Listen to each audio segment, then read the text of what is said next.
চারটা মাত্র লোক, স্ত্রী একটা লোক নাই, খালি সভাপতি বসে আছে।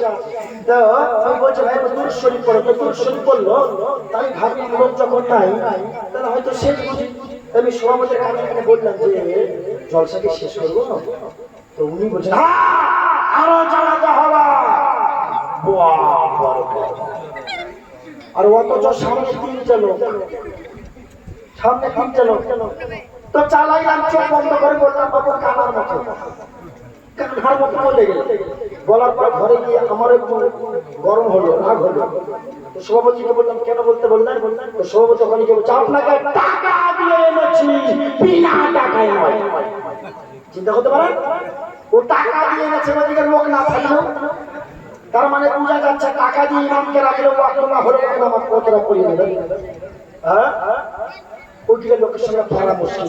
আপনাদের এরকম নিয়ত তো নাই ভাই, নিয়ত নাই তো? যে মহাব্বতে, আমি বলছি কিন্তু মহাব্বতেই বলছি।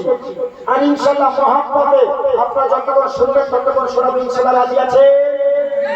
আওয়াজ দেন রাজি আছেন তো? এই 1,000 টাকা চক্কর দিয়ে পড়বে। একজন দেখবো গোলামে মুস্তাফা, গোলামে রসুল, আশিকে রসুল অরিজিনাল কারা শুনতে বেশি ভালোবাসে? অরিজিনাল ভাই। একটা ভাই আমার 1,000 টাকা প্রমাণ দেবেন, প্রমাণ। হুজুর আমি জানি এখানকার লোক পরীক্ষায় ফেল হয় না, এখানকার লোক পরীক্ষায় ফেল হয় না, পাস হয়, সব জায়গায় পাস করেছে ওরা। হ্যাঁ, 1,000 টাকা পারবে না ভাই? এই যে দেখেন ভাই, ওকে আসো না, তোমাকে মুসাফা করবো। আর চাইবো না আমাকে মুসাফা করবো, এখানে আসো। দেখেছ নবী কে গোলাম জান দেনে সে नहीं डरते। আরে তোমরা শুনে এরা বুঝি শুনবে না? মায়েরা